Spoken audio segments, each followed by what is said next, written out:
Deep in the bowels of the forest comes a new spooky episode of Pause It For Me. Ooh. I'm Andrew. And I'm Hannah. Video watchers of the podcast may notice we're somewhere different today, and audio listeners may also notice that possibly the buzz of our fridge isn't in the background. There's a buzz of a different fridge. It doesn't sound as loud to me. There was buzz of heaters going on a few minutes ago, but we turned them off so that you couldn't hear them, and now we're chilling. Yeah. So, Hannah, I've got a very spooky question for you now that we're deep in the midst of October spooky season. All right. I hope I don't get spooked. Don't get spooked. What do you think is the creepiest of Sid's toys from Toy Story? Maybe the baby with the spider legs? Babyface? Is that what it's called? Yeah. Yeah. Yeah. Baby face. It's pretty creepy. It is pretty creepy. I think one of the eyes is gouged out too. I think it's bothersome because it's something that's supposed to be like cute and innocent, but it looks grotesque. Yeah. There's something about like the muscled upper body with the duck head Pez dispenser that also kind of freaks me out. I think there's like some toy cars that have like human arms, which is also really weird. Oh, he has all kinds of crazy stuff. He does have all kinds of crazy stuff. Speaking of crazy stuff, we watched 3 spooky movies these past couple of days. We're in a cabin, like I said, deep in the bowels of the woods. We're on a little bit of a workcation right now. Mm-hmm. We're both editing, and we're both watching spooky movies together. Mm-hmm. As the fall leaves are dropping around us, and we're lakeside, which a lot of scary movies are lakeside, and you hear the wind whipping and everything. It's the perfect atmosphere. Indeed it is. I tried to convince you to watch the Evil Dead remake, but you weren't having it because I felt like it would be appropriate because we're in a cabin in the woods. We also could have watched Cabin in the Woods, but I didn't want to because I don't like that movie. Well, the problem is I like the Evil Dead and I like Bruce Campbell. So It's like, why would I want a remake that doesn't have him and isn't directed by Sam Raimi? I know. Like, the great thing about Evil Dead isn't really the concept of Evil Dead. It's more so, yeah, like you said, the direction and the fact that Bruce Campbell's in it. So the indie charm. Yeah. Well, speaking of which, we watched several movies that have indeed been remade. We watched Dawn of the Dead. That's been remade? Yeah. Oh. We watched Dawn of the Dead, the one from the 70s, 1978. It was remade in 2004. I know specifically because I wanted to rent Dawn of the Dead from Blockbuster one time, and I accidentally rented the 2004 version. I put it in, watched the first 5 minutes, and shut it off. And Why? I didn't even watch it. Why? Because that's not the one that I wanted to watch. Mm-hmm. Is it good? Like, is it considered good though, or no? I think it's considered like pretty good. I think it was directed by, I want to say Zack Snyder. Oh. We don't really have like super great internet where we are, so I can't exactly fact check myself, but maybe I'll dub over in the next few seconds who it's actually directed by. It is directed by Zack Snyder.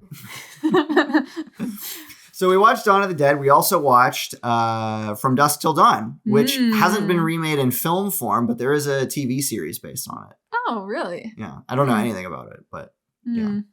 And finally, we watched... Why am I blanking? We New Nightmare. New Nightmare, yeah. Which is... It's a sequel. Yeah. Well, the reason I brought up the remakes is Nightmare on Elm Street was remade.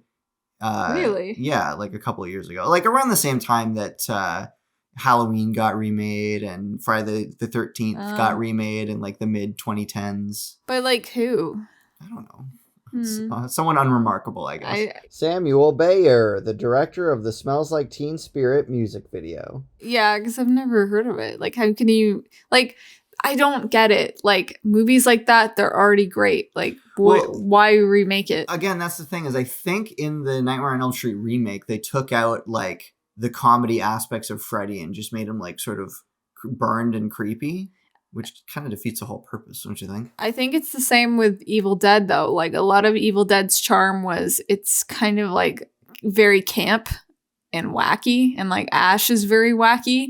And Evil Dead without Ash and without like the wacky, cheesy, independent spirit, it just plays straight and it's like it loses its essence.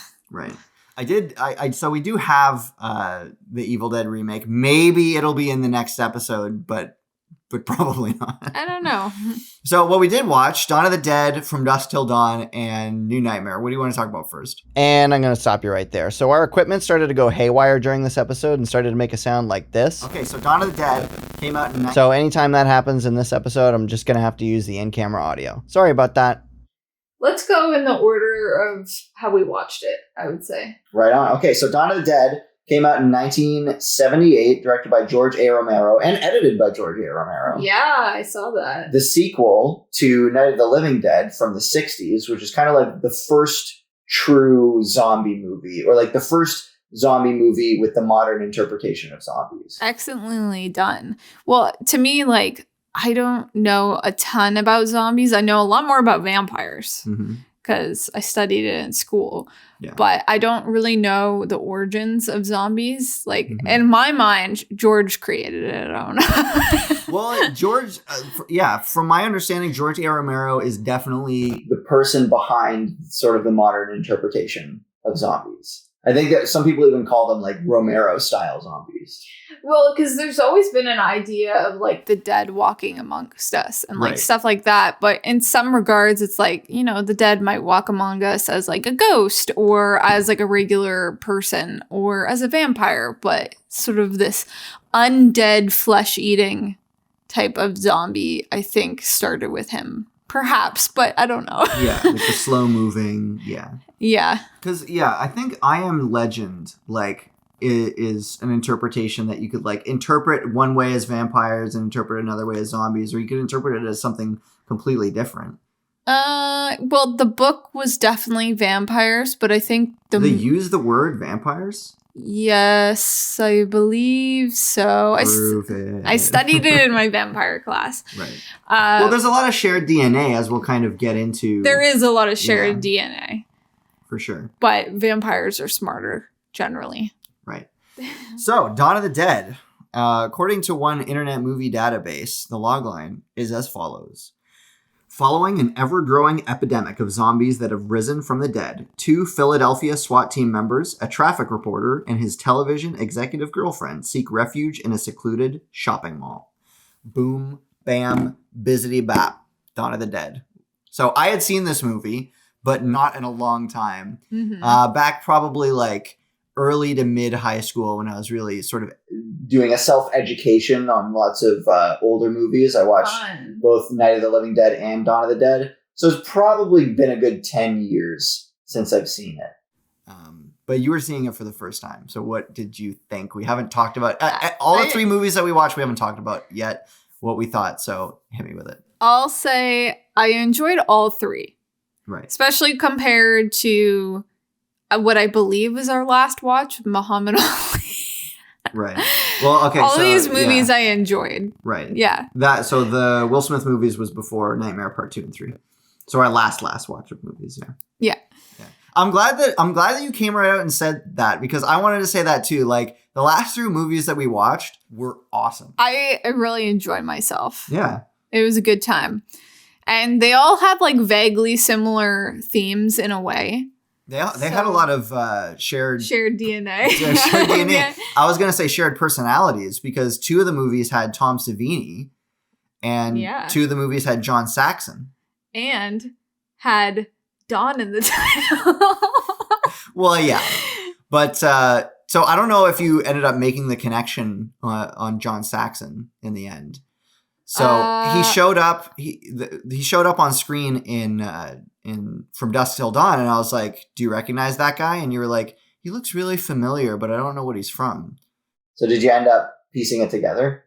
No, wait. What part was he at? Was he like one of the guys that like they show up in the morning? Here, I'm about to with Cheech. I'm about to here. You're showing me the still? Yeah. Okay. Oh. Okay, so there's John Saxon. You recognize him now? Yes. And he is Nancy's dad. That's right. Because I was surprised because when he showed up in New Nightmare, you did not react at all. You weren't like, oh, that's the guy from Dusk Till Dawn. No, I was like, that's Nancy's dad. Yeah. I guess just in a suit like that, I was like, he looks like one of those like evil-ish characters on like a procedural. Interesting. I guess so, yeah. Now that I'm looking at him, he looks a little bit like Kurtwood Smith, but I also just watched an episode of House with Kurtwood Smith in it, so he's on my mind. This is true. So Dawn of the Dead, let's get back to it. So exciting. So I actually watched, when I was a kid, there's a show called 16. And they did like a parody episode of this show. If our listeners are both Canadian and our age, I'm sure they remember it well. Yeah, so they did like, so Dawn of the Dead, half of the movie takes place in a mall, and 16 is about like kids being in a mall, so they did this sort of similar thing. So I knew going into it, like, okay, zombies in a mall, I'm excited for this, like this is gonna be cool. And then it took like a while for them to get to the mall. Like a good like half hour, 45 minutes, maybe an hour. I don't know. Yeah, I'll say I don't have very many complaints about this movie, but one complaint was it was really long. It was probably way longer than it needed to be. Mm-hmm. I mean, the mall part is the best part. Yeah, for sure. And it didn't really feel like it really got going till then. Like some of the stuff before that was good though. Yeah. And some of it was somewhat necessary because there was character building moments. Like, I'm not going to remember any of their names. Like, so Fran, yeah. Peter. Which one's Peter? Peter was the black man. Okay. And then Steven, I want to say. Was... Flyboy? Flyboy. That's what he called him. That's what the black man called him, like all throughout the movie. Peter. That's what Peter called him all throughout the movie. Yeah. And the other guy. Yeah. Other guy.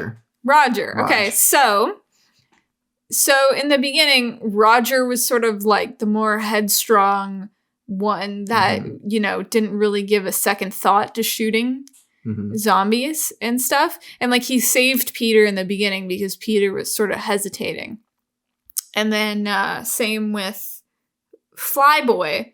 Flyboy was kind of like anxious with the gun, and Franny was really scared and stuff like that. And as they progressed through the movie, they got more strong physically, especially with Roger dying. Yeah. Spoilers. I mean, yeah. Go on. So it shows the progression because, you know, they had to step up to the plate. And then in the end, like Franny, the one that was the most scared, was the one that was able to formulate like a getaway. Right. So the thing that struck me about this movie was how like truly influential it ended up being to so many like movies and TV and games and stuff down the line, because like The Walking Dead almost certainly would not exist without this movie, you know? No. And like it really informed, you know, like I said before, the modern interpretation of zombies, like the slow moving, gray skin, Romero style zombies is like the type of zombie that everybody knows, you know, the type of zombie that I went on a zombie walk in the 2010s where everybody was dressed up as zombies around Halloween. The 2010s was like zombie time. You know what I mean? Like, yeah. Everyone zombies are cool. Really into zombies. Yeah. And it's interesting how that's faded away, but I've played a lot of Left 4 Dead lately, so I'm back into them. It'll pop up again. So I watched the show iZombie, and that's based on like a Marvel comic book. And their version of zombies was slightly different. They were trying to modernize it and make zombies relatable or like on the zombie side. A little more humanized. Humanized, yeah. Enough. So with Romero's, it was like you get bit by a zombie. You turn into a zombie within a few days of getting the virus. A few days, few hours, probably depending on like where you got bit and like what your immune system is like. Yeah, it was weird because Roger, it took him a while, but I mean, they were obviously giving him morphine and nursing him and stuff. But Yeah. the other guy in the elevator, it took him like a day or I think something. like a few minutes. Yeah, they really played fast and loose with that, and it was the same okay with it though. it was the same with Dusk Till Dawn, but they do it for cinematic purposes. Mhm. But so with iZombie, it was more like you only turn into like a mindless flesh eating creature if you don't get brains for a long period of time. So That it's like actually makes sense. you die from like the inside out. So like one of the main characters, she's like totally normal because she's a coroner and she has access to brains. Mhm. But like one of her friends got like stuck in a hole and then she like turned all like grotesque and like evil and like wanted to attack people mindlessly and like they had to kill her. Right. Well, that brings up a good question. Is like with Romero style zombies, there are like Romero zombies are after flesh, not exclusively brains. But like, what happens if they don't eat flesh? Do they die? Because none of them ever seem to die. Because It's kind of weird. Well, because you see large amounts of them. Well, it's also interesting seeing the news and politics side of this because it feels oddly familiar with COVID-19, Mhm. where people are like, there's a virus, we have to keep it under control, we have vaccinations, you have to stay at home, and like people are isolated and stuff. Mhm. It's very interesting. And then people who are very gun crazy are like, I don't care about any of this. I'm just gonna go out and do whatever I want. Yeah. Pretty much. Well, in this situation, and you know, gun violence is called for somewhat. Somewhat. Did you finish what you were saying about 16? Oh, just that, you know, I had a general idea of what this movie was about. Right. And I was looking forward to them going to the mall. So then Mhm. when it took a while for them to get to the mall, I'm like, oh, okay. Here we are. Yeah. But then like when they finally got to the mall, I'm like, oh yeah. And it was the best part. Yeah. Because there was so much more of a playground for them to play around with the ideas. Like the idea of being like alone in a mall and like being able to have like free reign with stuff. Like I liked when they went to the bank and like took out all the money. Yeah. And one of my favorite parts was when Peter Mhm. was the waiter to Flyboy and Franny's date. Yeah, that was very charming. That was very cute. And I was saying to you, because they're all dressed up. And this is like months into the zombie pandemic. They've Yeah. been through a lot. Mhm. And I was like, get yourself a guy that dresses up for a date during the zombie apocalypse. Yeah, exactly. It's the little things. Yeah, they tried to keep it normal. And for a while, it was like almost like too normal, but they were Yeah. going crazy because they had Mhm. set up like a cute little life with an apartment with like plants and they had like meals and, you know, TV and lots of furniture and stuff. And they were just like kind of like bored of it after a while. Yeah, they needed more. Yeah. And then. And then the Raiders just came in and like ruined everything. They're like, all right, we can't stay here anymore. It was interesting. So I thought it was a great movie, and I thought it was oddly timeless in how dated it was. Like Perfect. it really held up. You know, I don't think very many of the effects age poorly. You know, It's Tom Savini for you. exactly, yeah. But I thought it was so 70s in the best way. I loved Like it. all the fashion was so 70s, the way that it was filmed was so 70s, and the score, the music was like really, really 70s, but I dug it. I really dug it. Yeah. You know? It was sort of like weird synth. And it was Right. like sort of like fun. Like, this is creepy, but also this is kind of fun. Yeah. Because like some of the James Bond movies from the 70s get a bit more synth, and then it's like, oh, well, now it feels dated because this is James Bond. It feels too 70s. But here it feels justified, you know? And speaking of it being 70s, I thought it was interesting that it's meant to be a sequel, an actual sequel to Night of the Living Dead, which was made and takes place in the 60s. Night of the Living Dead is like within the first few minutes, basically, the first few hours of the zombie apocalypse.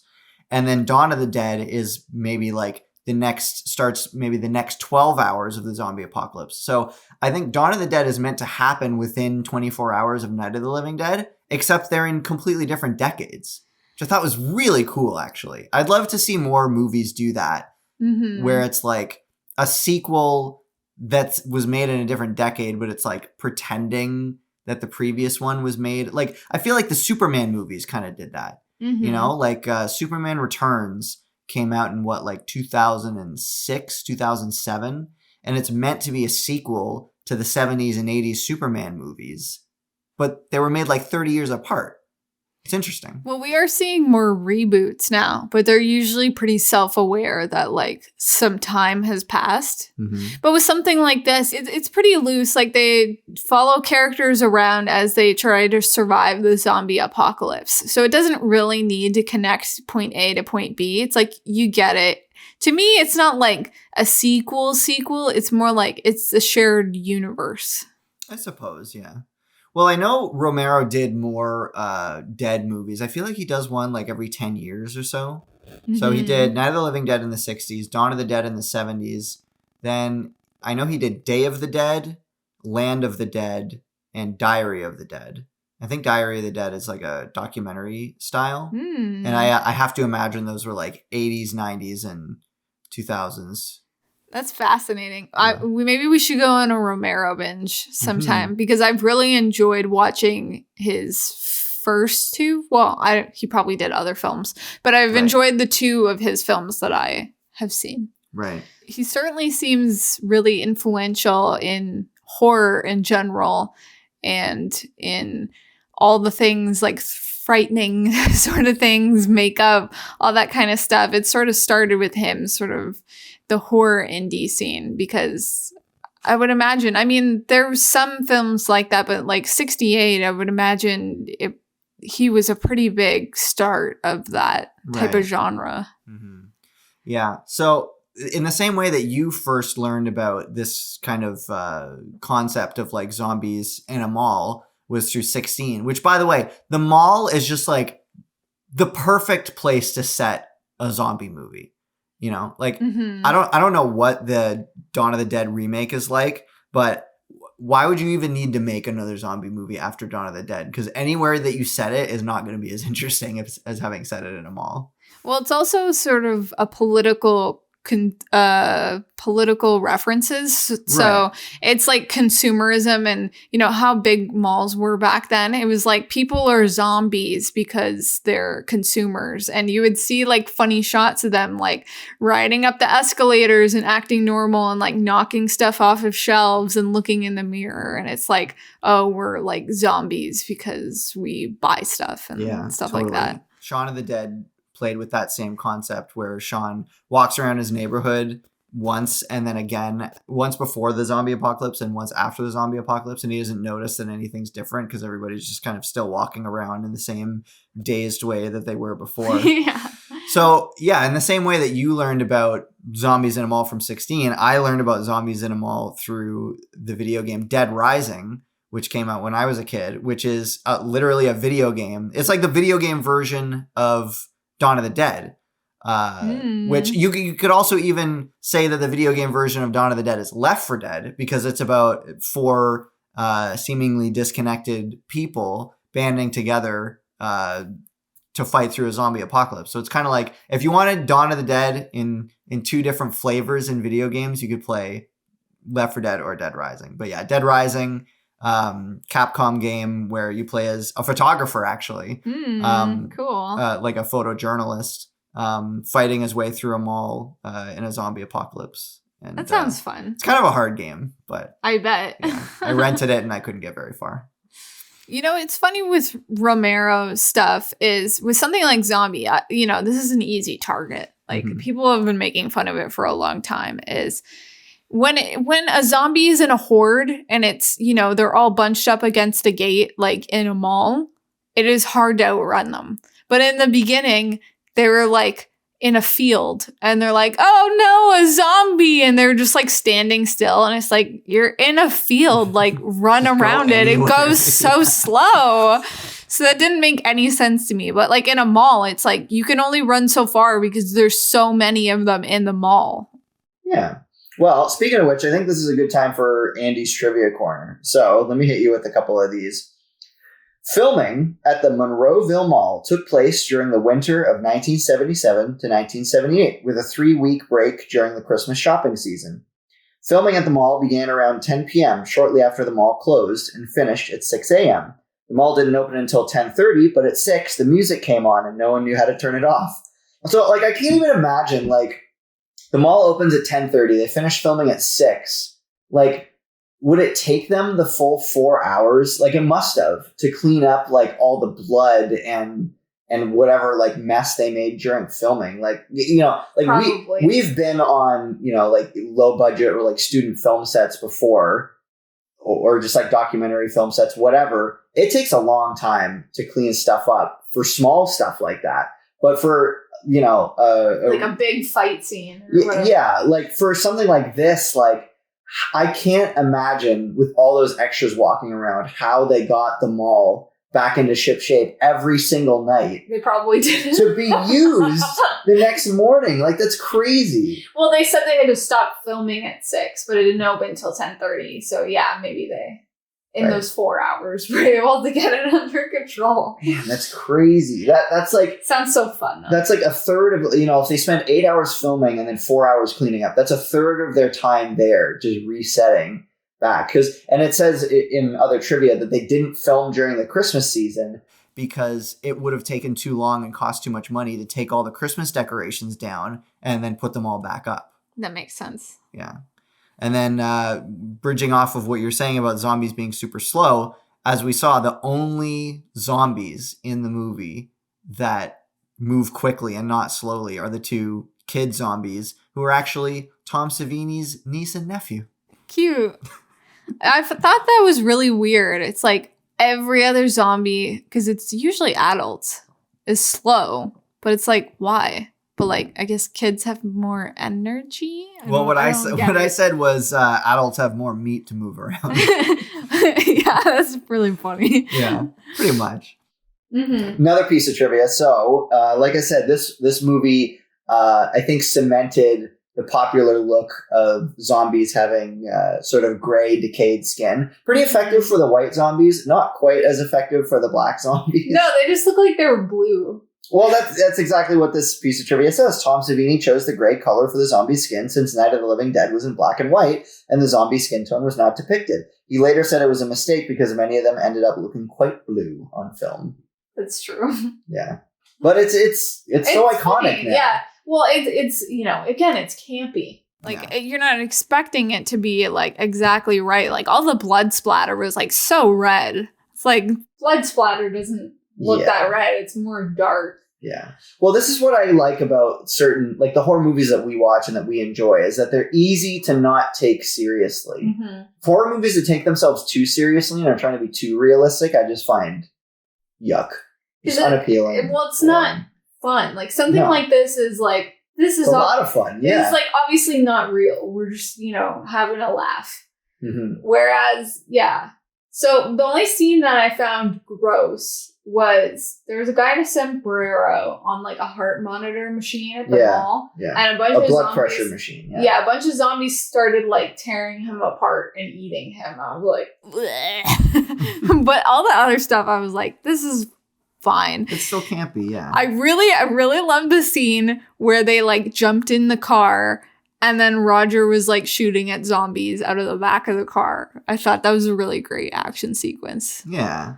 And just to wrap up on the makeup thing, I know the reason why they chose to do the gray makeup is because it was like the easiest way to depict a zombie, I would say, with using probably the least amount and cheapest amount of makeup. Because I feel like in Night of the Living Dead, there's maybe like 10 zombies or less that you see up close, you know, and but you get it. You get it. But with this, there was like hundreds. Yeah. So they needed like a really cheap and fast way to like indicate, oh, this person's a zombie. So just like cover them in gray makeup. That's it. You know, you don't need any like peeling scabs or whatever. Just like gray makeup, move on. Gray makeup, move on. Well, some of them, like, the extras were all just sort of gray makeup, but the ones that were more up close, some of them were bloody and stuff, depending on situation. Yeah, but I'm just saying, like, and you know what? It didn't even work out some of the times. Like, you could tell in some shots, some characters were supposed to be zombies, but they maybe like forgot to paint them or didn't paint them fully, and I was like, that guy's not a zombie. Maybe he just hasn't been dead as long. Mhm. You suspend your disbelief in a movie like this. You're like, we're just having fun. It feels like theater. Like, Yeah. we're just playing with makeup, we're dressing up in costumes, and we're having a laugh. Yeah. Another piece of trivia here. So the character Fran, who I thought, we talked about sort of strong female characters with both Heather Langenkamp.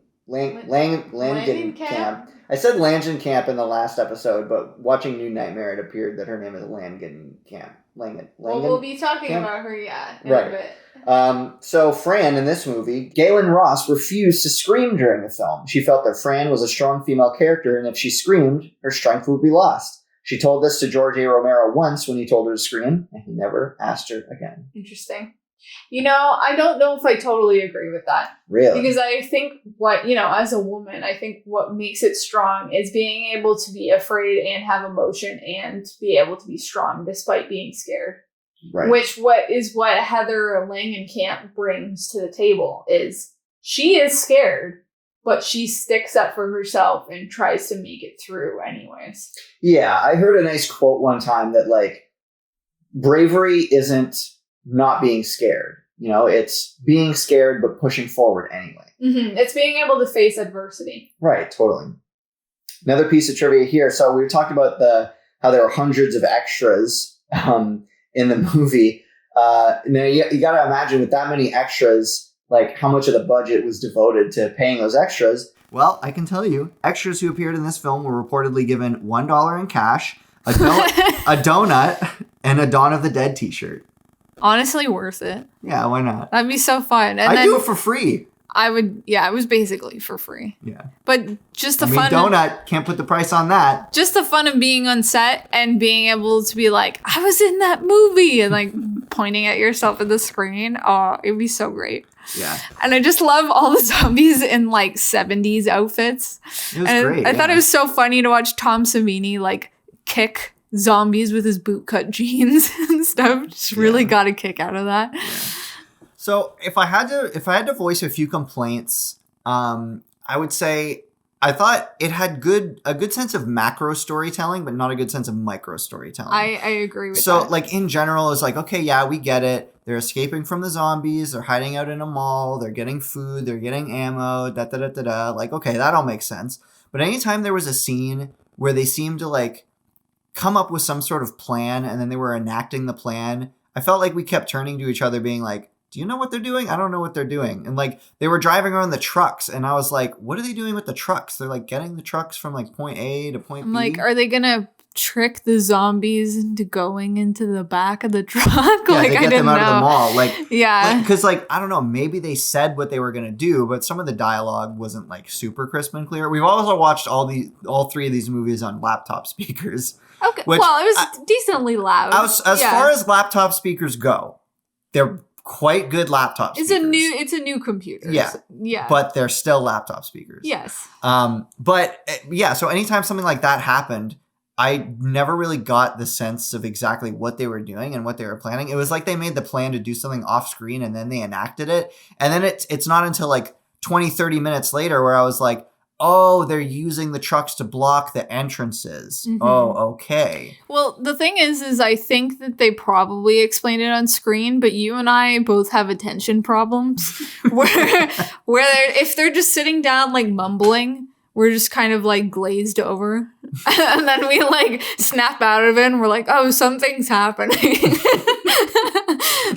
But a movie like this, an action movie, it doesn't matter. Well, exposition's not totally important. I did think that this movie, I don't know if I could say that the pacing itself was good because there were quite a few scenes where I was like, that scene was entertaining enough, but maybe it should have been cut out because this movie's pretty long and this scene was a little bit fluffy, I love all the scenes of them in the mall having shenanigans and stuff, but that was the best part. Some of the stuff towards the beginning, I was like, you could have cut the beginning down a lot more. Maybe the beginning, yeah. The stuff where the biker gang came in was by the time they hit the movie, I was like, oh, we're almost done, right? And then I looked at the runtime, and there was over half an hour left, and I was like, oh my goodness, how much longer are we going here? All that stuff was good though. I feel like they should have just condensed the beginning and got to the mall a lot quicker, and then I would have been like happier because it would have felt more self-contained. Right. So there weren't any bad scenes, but there were some like unnecessary scenes. But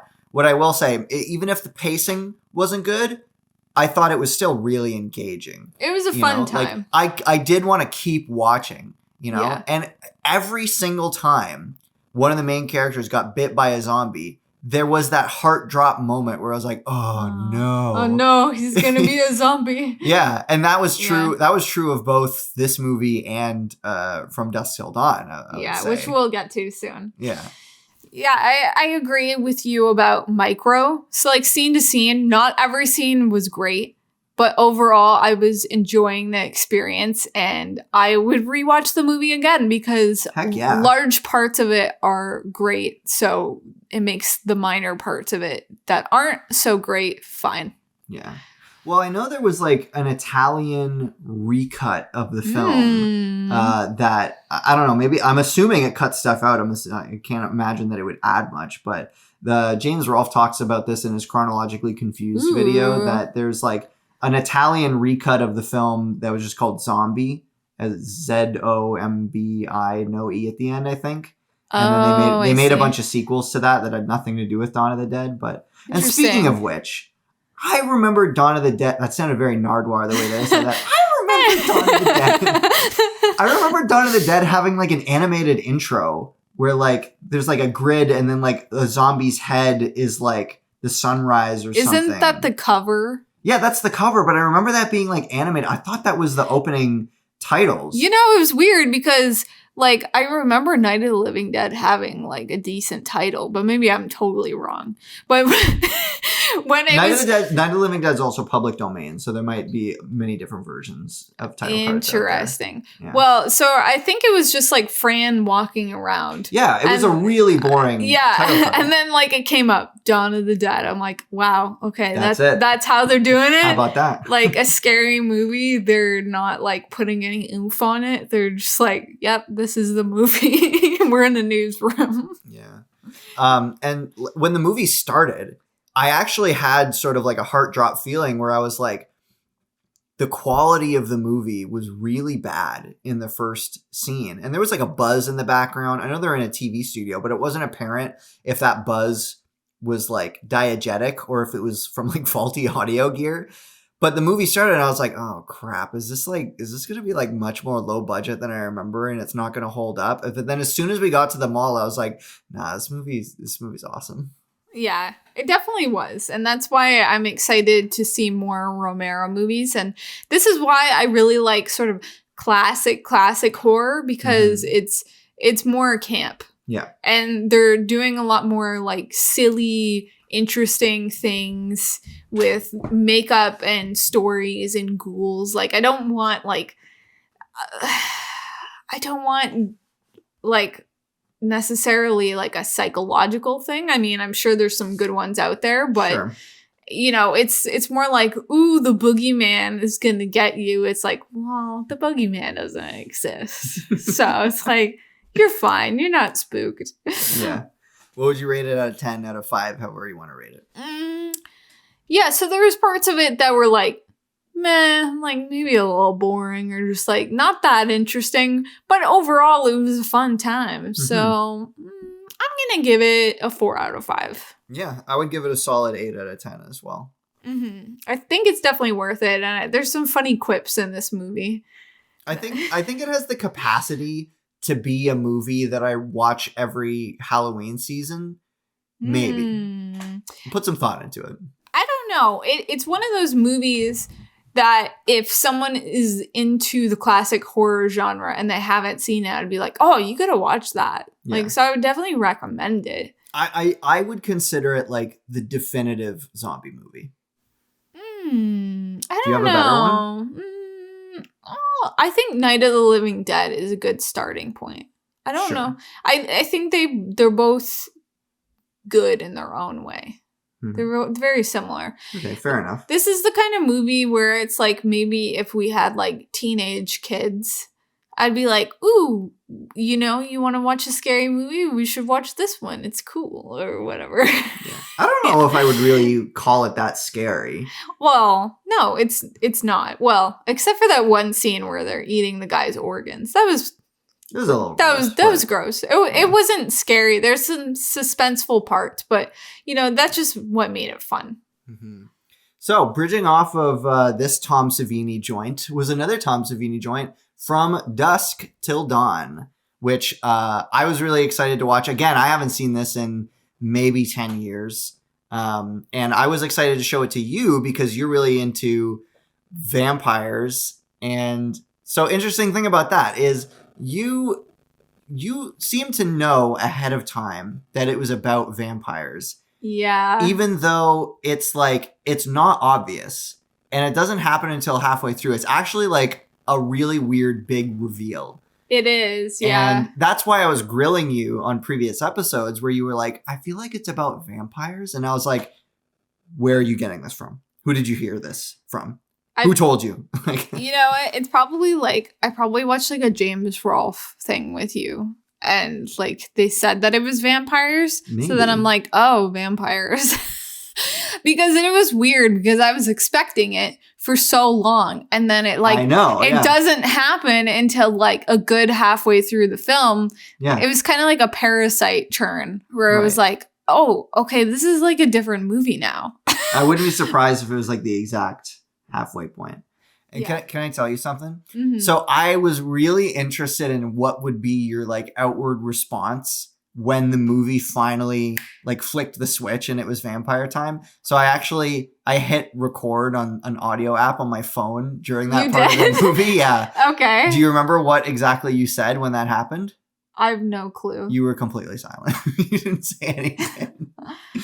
Well, because I saw, okay, so I kind of, when the moment was keying up to it, like I knew there was going to be vampires, but then honestly, like we'd gone like halfway through the movie and there was no vampires. I'm like, am I like remembering this Were wrong? you like, I guess I just heard wrong or like? I was like, I don't know. Maybe I thought there was vampires, but it's not or whatever. But then when Quentin's hand was bloody and then Salma Hayek was like staring at him like, oh.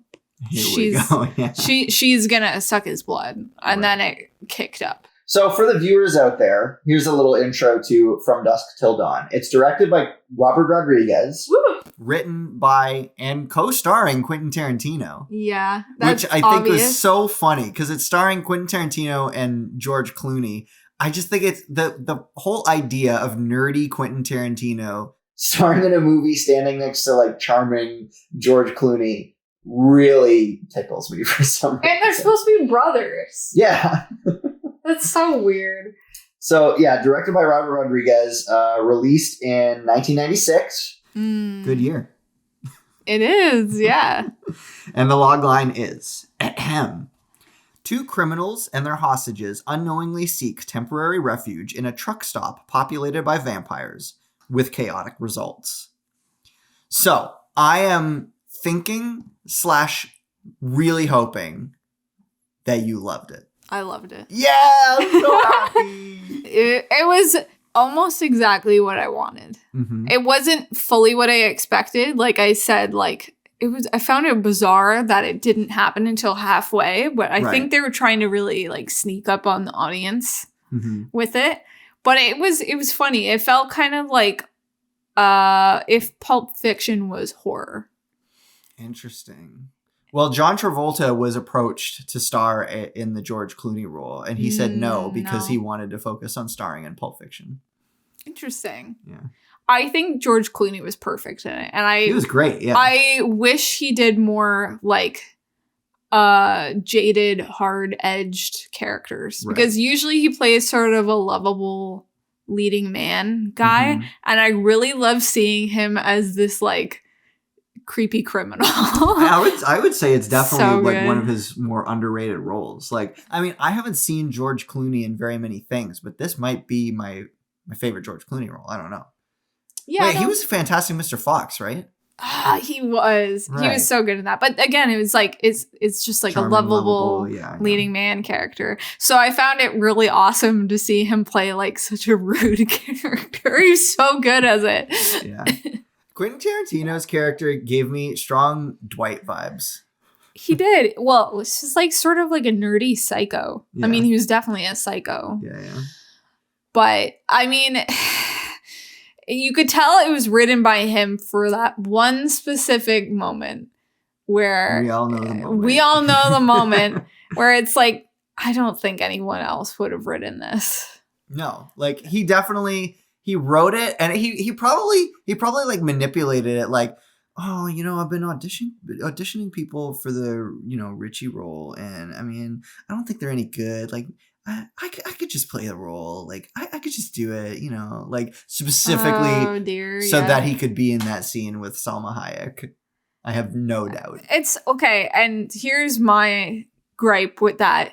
Tell me your gripe. As Gripe it up. Salma Hayek, I'm thinking about this as if I was her and this was my job. Right. And I was to do this, I was to go up to someone in the bar and cover my foot in whiskey and put my foot in the mouth of someone. Quentin is probably the last person in the room that I would put my foot in the mouth of. You got like all these other, like George Clooney's right there.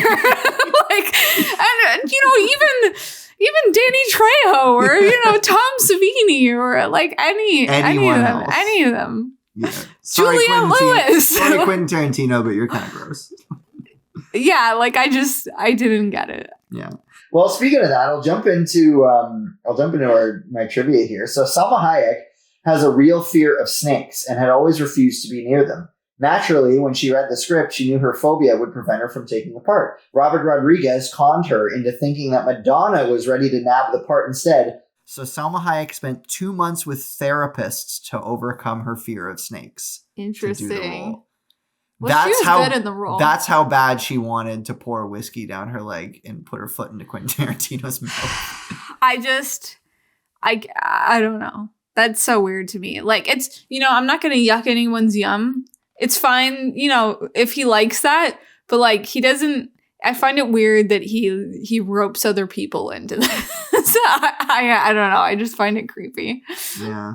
Bridging right off of that. So Salma Hayek did not have a choreographer for her dance scene because, according to her, you can't choreograph the live snake around her neck.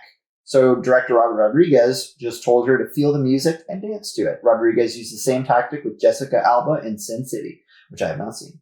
Oh, it's a good movie. We should watch that at some point. Mm-hmm. That seems like him. It did seem a kind of apparent that there was no set choreography. It seemed like she was just kind of winging it. Okay, but like at a place like that, Right. It's like, Sure. I don't know if there would be choreography. Right. So I want to give this movie props for having what seemed like was going to be one of the worst opening scenes of a movie of all time, and then quickly flipped the switch to maybe one of my favorite opening scenes to a movie of all time, where, Mr. Tim McGraw, whatever his name was, the Tim cop, McGraw, yeah. the detective cop, who, by the way, I'm almost certain was the same detective / sheriff / dude from Kill Bill and Death Proof. That would make perfect sense to me. Well, they had the big Kahuna burger, so there was some shared DNA. That's becoming the catchphrase of the podcast. But do you remember that though? Like in Kill Bill, there's the scene where he inspects the massacre at the wedding. Mm-hmm, And then in Death Proof, he's in the hospital after sort of like the first act. He's in the hospital. He's with his son, who's also a police dude. Anyway. That sounds familiar. So the opening scene was like so mind-numbingly boring with that guy walking in and being like, oh, I've got to drain a lizard. And mind if I Yeah, use your the toilet?" way they were talking, I was like, this sounds like Boomhauer. Like, It was totally Boomhauer. I can hardly understand what they're saying. They're just like, yeah, and I was like, maybe this movie isn't good. Do I remember this movie being good? I can't remember. And then he walked off screen, and then as soon as George Clooney and Quentin Tarantino snapped onto the scene, I was like, oh, boom, okay, we're in it. We're doing fired it. up. Yeah. George Clooney like going with the gun. I was like, Waving his so gun good. in his face, like it flipped on a dime to be such a good opening scene. And Amazing. then I was locked in. And I hope you were too. Oh, I definitely was. Yeah. And so this brings me up to a point is I think it's really interesting seeing sort of two similar-ish directors collaborating in a way like this. Yeah. So writing and directing and not doing both like they normally would. Right. So I wanted to ask you if we had sort of a modern team up. So this was like 96. If we had a modern team up in, you know, maybe like 2023, who would you want? Interesting. For like two writer directors to team up where one writes but doesn't direct and one directs but doesn't write. Right. Interesting. Did you have anyone in mind? Yes. Okay, go ahead. So Wes Anderson directing. I knew you were going to say and Taika Waititi writing and maybe Really? in like a minor role. Interesting. Because I think they have sort of similar quirky similar cinematography, like whip pans and close-ups and quirkiness of characters, and Right. I think it could fit well together. My other pairing was Edgar Wright and Wes Anderson. So Edgar Wright writing, yeah. Edgar Wright writing, and then Wes Anderson directing, or the other way around. The other honestly, way around, yeah. So you're more into auteurs than I am. So Yeah. I have less like writer directors on the brain, but certainly Edgar Wright. I would love to see Edgar Wright direct something written by, I don't know, Anyone, someone. like even Yeah. Quentin Tarantino, or you know any. That would be really interesting. Yeah, A dynamic duo, Quentin Tarantino and Edgar Wright. I think that'd be really fascinating because I know they're sort of both film buffs. Mm-hmm. So I love seeing people that really love film and really love, you know, just run and gun shooting like Robert Rodriguez and stuff like that. I love seeing different people collaborate together to get unique things that they wouldn't get on their own. Right. So going off of that, I think we can easily agree that From Dusk Till Dawn was well directed. Oh, yeah. Was it well written? Yeah. Fairly.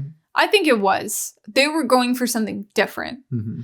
Like, it wasn't like a straight vampire movie. It was more like, we think it's one thing, and then it becomes another thing. And Yeah. it was a pleasant surprise. Yeah.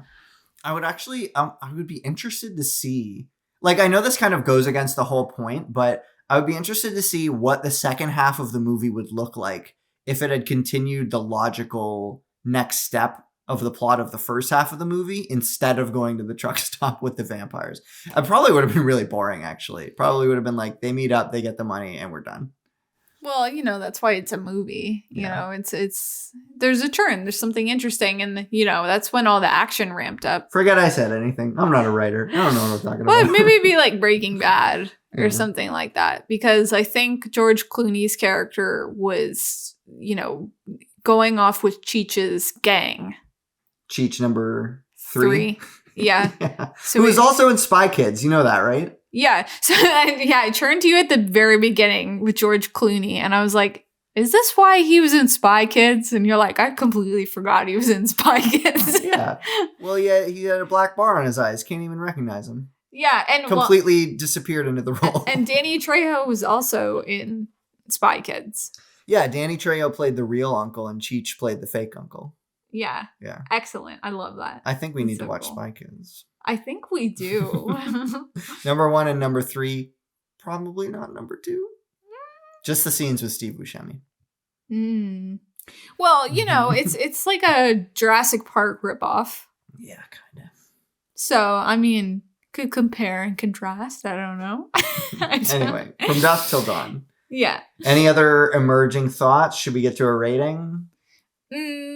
Okay, so I'm interested in your take on vampirism in Sure. regards to the turn. So in some instances, they really play fast and loose with this, which they kind of played up. They're like, okay, what kills vampires? What wards them off? Yeah, and they were like talking about it, that, which I found really funny because, you know, that this is like something I would have done in class, was discussing something like this. Right. So for me, with the turn, it's, you know, I think more like Buffy style or like Interview with a Vampire style, where it's like, if you want to turn someone into a vampire, it's more ritualistic. One vampire is purposely turning someone else into a vampire as like a friend, instead of like, oh, I'm biting you, you're instantly a vampire. Okay, so you want it to be further removed from zombieism, where it's just like, oh, the skin has been broken and now it's a now done you're deal. Instantly, yeah. Interesting. Yeah, I can get behind that. Yeah. I think for a movie like this, it makes sense because it's more like a rampage where you're like trapped. And I found it really funny when that guy was talking about Vietnam. And then Tom Savini is trying to hide the fact that he's a vampire. Great, and then he he pretends when like the sun like turns to him, and then he like crawls up behind the guy and goes, ah. Yeah. It was perfect. But I definitely prefer sort of like, you know, oh, you have a chance to escape sort of thing, even if you're bit. Like you might be okay or whatever.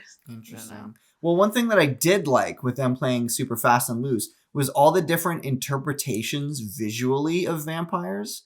And it's a similar thing that What We Do in the Shadows did, where they kind of like, each one of the vampire characters is kind of like a different interpretation, a different vampire style from a different age, where like you have the like bald, pale, almost Nosferatu style of vampire. But then you also have just like the really grotesque, like bat-like face sort of vampire. I thought it was cool that they were just like, we're not sticking to any one design of a vampire. We're just going to throw everything at the wall and just have like any kind of vampire look that you can imagine. Some look more bat-like, some look more snake-like. I thought that was awesome. Mm-hmm. Well, for a movie like this, you can tell they're like, we're just going to go balls to the wall with special effects and just, you know, do lots of different crazy things. So for that, it makes sense. Right. Well, that I feel like puts it pretty succinctly, is like the effects and all that. I feel like everyone on the crew was just like having fun. They wanted to make a movie that seemed like it would be fun to make. You know, they probably weren't trying to like break too much new ground or anything. I think they just, like Robert Rodriguez and Quentin Tarantino, were like, you want to make something awesome? Yeah, let's make something awesome. That's what it seemed like to me. Mm-hmm. They're both sort of into grindhouse films as well, like where you see with Death Proof and Robert Rodriguez's film. I don't know what that one was called. Planet Terror. So we both know they're into sort of like B-movie type films, that it's like you go to the cinema late at night and you watch this movie. It's like, it felt like it was that. It's like you're reading right off my trivia sheet. Really? So, okay. Then what I was going to read next, actually, the name of the movie is taken from the signs found on drive-in theaters. These signs indicate the length of the shows, which ran from dusk till dawn. True. The movie is full of references to midnight movies and films, which are often intended for teenagers to watch late at night from their cars. See, that's perfect. Yeah. I always loved that. So, like, yeah, when you go to like a drive-in, sometimes they would do like a triple or quadruple feature where it's like they play all these like crazy movies and stuff like that. So that's awesome. Yeah. And then again, going off of the whole like idea of, it just seemed it was like a fun movie for them to make and just exercise some visual effects prowess. It says Quentin Tarantino wrote the script as a way to showcase the talents of a special effects company called K&B. In return, K&B agreed to provide the special effects for the ear scene in Reservoir Dogs free of charge. Which is kind of weird now that I think about it, because Reservoir Dogs was 1992 and this was 1996. So, like, how far in advance was he planning this script? Like, at least before Reservoir Dogs, I guess. Some directors have movies planned out, like, years ahead of time. Like, Yeah, I think Wes Anderson said that in film school, he had, like, the treatments for, like, his first 4 films. Yeah, that's true. And then last piece of trivia here. George Clooney was picked partly because of his work on ER. Quentin Tarantino What? I just find that funny. Oh, you're a doctor? Oh, Well, you know blood. Quentin Tarantino found it funny too. It says Quentin Tarantino liked the irony that Clooney had gone from saving people at the ER to playing a character who sends people to the ER. That is really funny. Very humorous. Quite humorous indeed, Quentin. Well, now, like back then, you know, George Clooney was more of a heartthrob TV star, but Sure, now yeah. he's more of like a leading man that has done lots of stuff. So What's it he done doesn't. lately? Been married to like a cool Indian woman that's a lawyer or something. I don't know. I feel like he did Tomorrowland and then dropped off the map. Why Tomorrowland? I don't know. Because Brad Bird's awesome. He needs to be in Brad Bird's awesome. He is Do you in deny some this? No, he is in some regards. Not He's better with Tomorrowland. animated films. Yeah. But like I think he needs to make a comeback because he is a great actor and Yeah. he deserves to be in more stuff, I think. Brad Bird also deserves a comeback. Sure. Spiritual Why not? sequel to Iron Giant. Sure. Copper Giant. Or just re-release the Iron Giant exactly as is in theaters, and I'll pay to go see it again and cry. That sounds good. Yeah.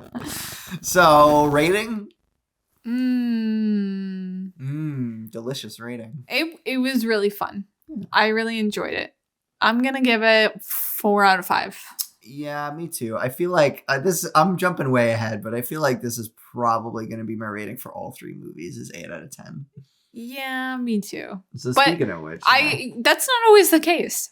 yeah. But I really, we purposely picked movies that we were interested in seeing, which Mhm. I think helps. Yeah. Because if we think that we're going to like it, we probably will. Not always, but Well, the most interesting movies to talk about on the podcast are movies that we either really liked or really didn't like. Whereas I feel like Dick Johnson Is Dead, we were kind of like, yeah, it was pretty good. And it maybe wasn't as interesting to talk about. okay, but like I thought we were going to really like that movie because the trailer I'm not looked blaming cool. you. Well, a movie like Shirkers, it was another thing that I saw a trailer of, which we didn't really talk about on the podcast. It was before No, it was that. before that, yeah. So it was another one of those quirky documentaries where I saw a trailer and I was like, this movie looks cool. And I think it was. Yeah. If you're into filmmaking, just the concept of filmmaking, I do recommend the documentary Shirkers. It's about a gang of teens, mostly Not a teens. gang. No, like not a gang. Group, a group of teens who made a movie in like the 90s, 80s or 90s. 90s, I think, early 90s. With their, I think he was like a professor. Like a film professor, yeah. And they shot all the film and then he just basically kidnapped the film and left the country with it. So he was the cinematographer and Yeah. he took the film reels and they're like, what happened? this film had things going for it. Like, we believed in this film. Like, then it never got made, where yeah. would we be if, this film actually got released? And so then it's the journey of like their weird relationship with this guy and like what happened with the film. And it's just really interesting. Yeah. Shirkers. Check it out. Yeah. So our final movie that we watched, we finished it just before recording the podcast, was New Nightmare, that I have been waiting to watch for years. Ever since I saw the Cinemassacre Monster Madness episode about it. We talked about it twice now on the podcast, how much we wanted to watch it. So I don't think we need to intro it much other than the log line, which is New Nightmare, directed by Wes Craven, 1994. A demonic force has chosen Freddy Krueger as its portal to the real world. Can Heather Langenkamp play the part of Nancy one last time and trap the evil trying to enter our world? Hilarity ensues. Hilarity ensues for sure. So I think it was good we watched Dream Warriors first. Oh, for sure. It's absolutely. Like the Heather trilogy. I'm really glad. Oh my gosh, I was thinking the exact same thing. I was gonna wait until we were like a little bit further in to say this, but I feel like if you take Nightmare Part 1, Nightmare Part 3, and New Nightmare, that is like the perfect Nancy / Heather trilogy. Honestly, you could just watch those 3. And Oh, yeah. I don't, because we saw number 2, but that was not really that related. And so you could skip it. Yeah. Do you know how many there were between A 3 lot. and New Nightmare? a lot. I think there was like at least 4 more. And there's more after, I think, after New Nightmare. Well, there's the remake at least, but yeah. They just always keep on putting them out, I think. Right. There's Freddy versus Jason as well. I'm just like, I remember that being a big deal in the schoolyard when that came out. Sure, Freddy versus yeah. Jason. I'm mildly interested in that. I don't know. Maybe we gotta watch a few more Friday the 13th movies before we tackle that. Because we've only seen the first one, and that one didn't even really have Jason. No, did it have Tom Savini effects, though? That's true. There's a lot of shared DNA. Yeah. Yeah, so I really liked New Nightmare. I felt like it lived up to what I wanted it to be. Yes. But that's because, you know, like I knew what it was going to be going in. Yeah, I agree. I think it was a really good fresh take on an old series. Old at that point, where it had lots of sequels. It was at least tired, yeah. Tired, yes. Yeah. This is Wired. In the time that it took Terminator to come out with one sequel, that being Terminator 2, I think Nightmare on Elm Street came out with like 6 or 7 sequels. Well, okay, so with something like Terminator, it's like you can only do so much with that character, I think. But debatable. Okay. But with something like Freddy, it's like, it's kind of a character where you can literally do anything. Like it's just, he's a nightmare character, so it can just literally be anything because it's a nightmare. Right. I mean, I will kind of concede that like the Arnold character in the first movie, you could only do so many things with because he's just like a cold killing machine. Mm-hmm. Whereas that's exactly why they made the sequel, was they thought of something different to do by making him the hero. But then I'll give you that. They tied it neatly in a bow at the end, so it wouldn't. I think it would be tired if they did a third one, which I haven't seen. Yeah, but I am interested in showing it to you. I was quite a big Terminator fan back in the day. Yeah. Claire Danes is in it. Interesting. Well, I mean, Terminator 1 and 2 are good. I like them. Yeah. Of course, the third one's not directed by the same person, but... Well, James Cameron, who needs him? I need him. I love Terminator 2. I don't need him for Avatar. I like Titanic, and I like Aliens. Right. Sounds like a good time for some trivia. Yeah. So, in this film, Freddy is depicted much closer to what Wes Craven had originally intended for the character. Oh. Much more menacing, much less comical, with an updated attire and appearance. However, in 2015, before his death... Oh, is Wes Craven dead? That's too bad. What? 2015? Jeez, he's been dead for a while. I didn't know that. In 2015, before his death, he would admit he regretted changing his appearance and said, "If it ain't broke, don't fix it." Which is why he kept Ghostface's mask the same in every Scream movie. Okay, well, I think we need to watch Scream, because you seem to like Wes Craven. But you already gave away the ending to Scream. There's so many movies, and I don't think it really matters for something like that. It matters to me. It's okay. I really like those movies. Well, I've only seen the first 3. However, with a movie like that, it makes sense that Ghostface is the same. Whereas Freddy is supposed to be more like an entity, but I don't want to spoil anything for you anymore. Right. Well, what did you think of Freddy's new look? Because it was quite a difference. Like the essence of the character was still there, but the one thing that threw me off was that he didn't have like the rusty glove anymore. Now his knives were like super clean and new looking. I didn't like it. No, really? No, I missed the fedora.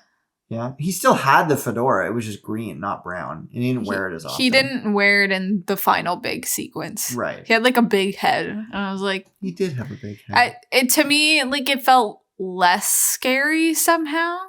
Because like his makeup looked more fake. Whereas with a fedora, I was like, this is a creepy man. I don't know. I think a lot of it had to do with him being hidden in the shadows a lot more in the first one.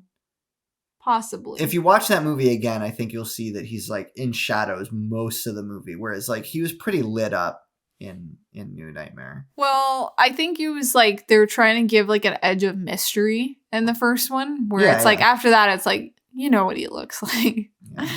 I did wish, like I had a complaint in, I think, Nightmare Part 2 and maybe Nightmare Part 3 that there wasn't enough Freddy.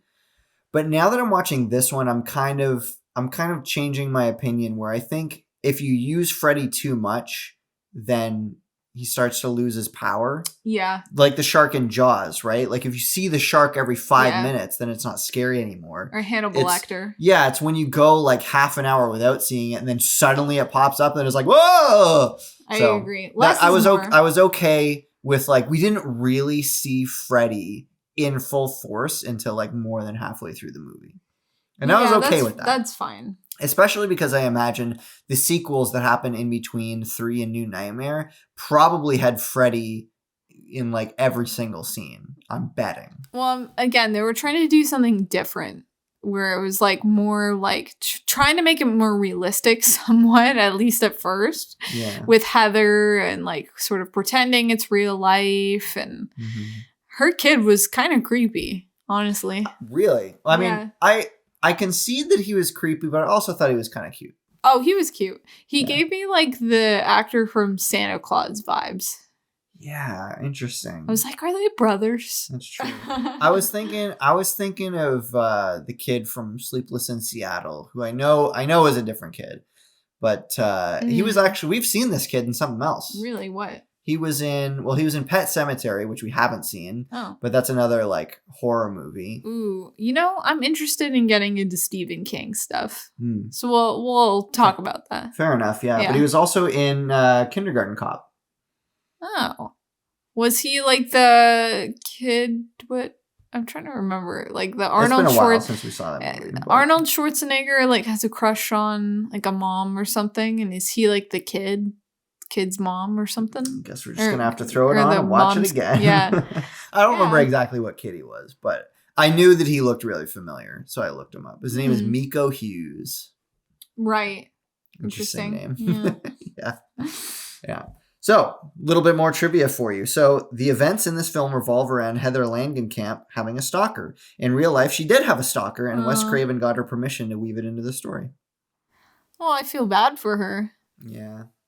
Well, I felt bad for her a couple of different times because, especially the scene on the talk show where they like clearly didn't really care about her and they only cared about Freddy. And it was a really poignant moment where Freddy was literally in the spotlight, blocking the spotlight from hitting Heather. Yeah. I was like, this is interesting from a character standpoint when we're watching this film, but it's also probably really true of her life. Yeah. I thought it was interesting when she's talking to the guy in the limo. She's like, oh, you're Heather. I've seen your movie. It's scary. Here's the parts of the movie. And then she just rolls up the window. It's like, I don't care. I know. I was looking up, after we watched Nightmare Part 2 and 3, I was looking up other stuff that she was in. And she was in a documentary that I think was about her, about sort of the legacy of Nightmare on Elm Street and how her career has gone since then. And the documentary had really low reviews because apparently it's sort of like unclear if she's being like really sarcastic or if she's being general or if she's being genuine. Genuine, yeah. Because throughout the documentary, she's like, oh, maybe if I had done this, I would have had a better career or like something like that. And she seems really jaded and upset about it.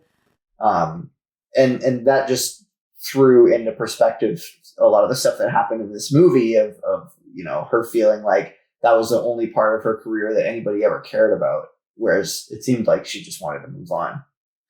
But she still agreed to do the movie though. Well, that's you read about that in Bruce Campbell's book, If Chins Could Kill, or at least we listened to it in our sense because we listened to the audiobook, where like, unless you're like a really big name actor that a lot of people know, you don't really get the opportunity to be choosy with your roles. No. Like if you're George Clooney or John Travolta, you can be like, I have a lot of money, I don't want to do that project, whereas if you're like Bruce Campbell in the 90s, maybe you were in several movies that a lot of people know, but those movies maybe didn't make a lot of money for you. So if an offer comes on the table, you're like, I have to work, I have to take it. I can't just turn it down. Otherwise, I'm going to be a security guard. Which is what happened. Yeah.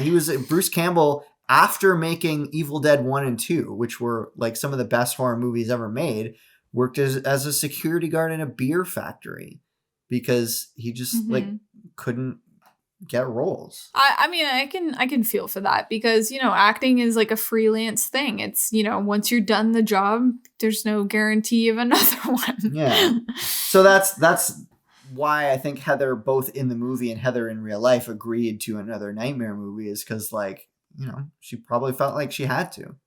I thought she was great in it, though. She was completely excellent. I don't think that's in doubt. It's a problem with horror movies, though, is I think it puts people in certain boxes, which I think we're trying to step out of more. And they're trying to cast people that are maybe unconventional scream queens and kings, you know what I mean? Like Toni Collette and, stuff like that. Well, historically, I think that a lot of people have started their careers being in horror movies and then moved on to do other things. So, like, for instance, Courtney Cox, I believe, was in Scream. I haven't seen it. You've seen it. I feel like that was around the same time as Friends, though. But it was still early in her career. Early, Jennifer Aniston was in Leprechaun. Yeah. Jamie Lee Curtis was in Halloween. So that seemed to have been the trend of years past. So, same with Johnny Depp. Johnny Depp was in Nightmare on Elm Street and then went on to have this huge career. So I feel bad that Heather Langenkamp's name isn't more prevalent in the cultural lexicon, as it were, and that she hasn't been in more things, because I think she's really talented. I agree. And speaking of Johnny Depp, another piece of trivia for you here. Director Wes Craven had intended to ask Johnny Depp to make an appearance as himself in the funeral scene. Craven never worked up the courage to ask him. But after the film's release, they ran into each other. Craven asked Depp if he would have made an appearance in the movie, and Depp said that he would have, and said that Craven should have asked him. Oh, that's sweet. That's too bad. Yeah. Because that would have been around the time of 21 Jump Street, probably after 21 Jump Street, when he was probably getting more film roles. The TV show or the movie? The TV show. Yeah. Yeah. 1994, yeah. 1994? Yeah, he would have been He would have been starting to big blow up stuff already. More. Yeah. I don't know what his first big film role was. Like maybe Edward Scissorhands? Like his first main character starring role? Yeah. Edward Scissorhands, I think, was 1990 or 1991. Yeah, that early? I think so.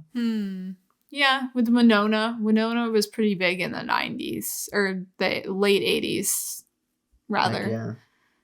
We need a team-up movie with Heather Langenkamp and Winona Ryder. That would be awesome. Oh my gosh, if they cast Heather Langenkamp in the next season of Stranger Things, I would lose my mind. They should, because they did Robert Englund exactly. and Winona Ryder and all those 80s people. Oh, that would be so good. I mean, they're channeling a lot of her energy with, the villain of season 4 was a little bit Freddy-esque. Yeah. Yeah, so I think she would get along with that pretty well. I will start a dang petition to cast Heather Langenkamp in the new season of Stranger Things. Let me tell you. I would probably start shouting at the screen. Yeah. Okay. So last piece of trivia here. So in reality, Heather Langenkamp's real husband, David Leroy Anderson, is a special effects man, indeed. Oh, cute. As the character is in the film. I think it says they offered the role to him and he said no. Well, to play his real life self. Honestly, I mean, Wes Craven was a little stilted. So it's Wes Craven was a bad actor. So but it's it's whatever. Because he's playing himself. Well, what was funny is Wes Craven's character, as himself, seemed to have the most stilted dialogue, the cheesiest dialogue in the movie. But he wrote it. Yeah. He wrote the whole rest of the movie that had perfectly fine dialogue. I think it was more his delivery. He wasn't making it believable. Unfortunately. I'll give him a pass. It's fine. It's fine, yeah. Yeah. Okay, I said final piece of trivia, but this is the final piece of trivia. Okay. Robert Englund has said this is his favorite movie of the Nightmare on Elm Street franchise, along with Freddy's makeup being his favorite look. A far cry from, I think he said, Nightmare Part 2 is his least favorite. Interesting. Well, I mean, it's one of his opportunities to get out of the makeup and play himself. That's pretty cool. That's understandable. So, overall, I loved it. I thought it was a really great meta look at filmmaking, both filmmaking and just horror movies in general. And I thought like it was a very genius idea. It was kind of like Stranger Than Fiction before Stranger Than Fiction, you know, to blend the realities of movie making and like movies themselves in real life while still keeping it very horror centric. I thought they did a really good job. Another movie that blends real life and fiction is Adaptation, which I think you would really like. I am interested in seeing that. Charlie Kaufman, who is the writer. I want to say he's the writer. Yeah, because it's like Michelle Godard of Eternal Sunshine of the Spotless Mind. Michelle Godard. He's the director. No. So his name. No? What is it? I don't know. I'm trying to remember. I'm trying to remember it by remembering what Elijah Wood said in that Dominic Monaghan interview. Michel Gondry. Gondry. Yeah. I was thinking of Godard because it's another French director. Right. It's directed by Adaptation was directed by Michel Gondry? No. It was written by Charlie Kaufman, who was the writer of Eternal Sunshine. Oh, sorry. You got me a lot more excited to watch Adaptation for a second. I don't know. I feel like Charlie Kaufman wrote and directed it. I think so. But I don't know. I haven't seen it, but it's a good movie. It's probably one of Nicolas Cage's better roles. Right. Well, I mean, coming off of New Nightmare, I'm into that meta sort of stuff. Yeah, and I actually wanted to ask you, like, if there was sort of another meta movie of a franchise, what meta movie would you want of a franchise? Every single one. Every single one? Every movie franchise should get some sort of meta adaptation with, you know, like the actors talking about like their roles and trying to, well, because that was what made this so interesting, was like it really started to blur the line between Nancy and Heather. Yeah, because she was talking to John, and then all of a sudden he started calling her Nancy, and she called him Daddy. Yeah. So like towards the end of the movie, it's like, am I watching Nancy or am I watching Heather? You know? And she starts reading the script, which has what they're going to say next on it. So meta. So crazy. Meta. Yeah. So here is my... Yeah, hit me with it. Here's my pick.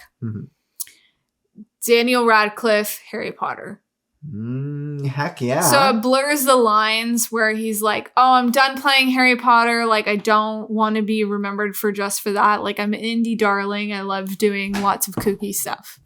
But then he's like, ooh, I'm actually magic. Yeah, magic is real all of a sudden. Magic is real, and I think Hogwarts is a real place, and like I just think it would be really interesting. That'd be cool. I'll have to get back to you on the next episode and think about what my answer would be. Sure. Yeah. So speaking of my answer survey says 8 out of 10. 8 out of 10. Do you disagree? Do you think? No. Maybe a little bit lower? I mean, just seeing the scene where the babysitter was on the ceiling as like an homage to the first one. There was a lot of homages to the first one. Like we're in the hallway in the hospital when the woman's like, "Oh, do you have a pass?" and she's like, "Screw your pass." That was a callback to the first movie when I didn't pick up on this. I read it in the trivia. But when Nancy is walking through the school hallway in the first movie, there's like a hall monitor who's like, "Do you have a pass?" And she's like, "Screw your pass." Oh, that's funny. I didn't remember that. Yeah. But just like, and seeing those short clips of the movie play on the TV and stuff, I'm like, oh, the first one is so good. The first one's like, an easy 9.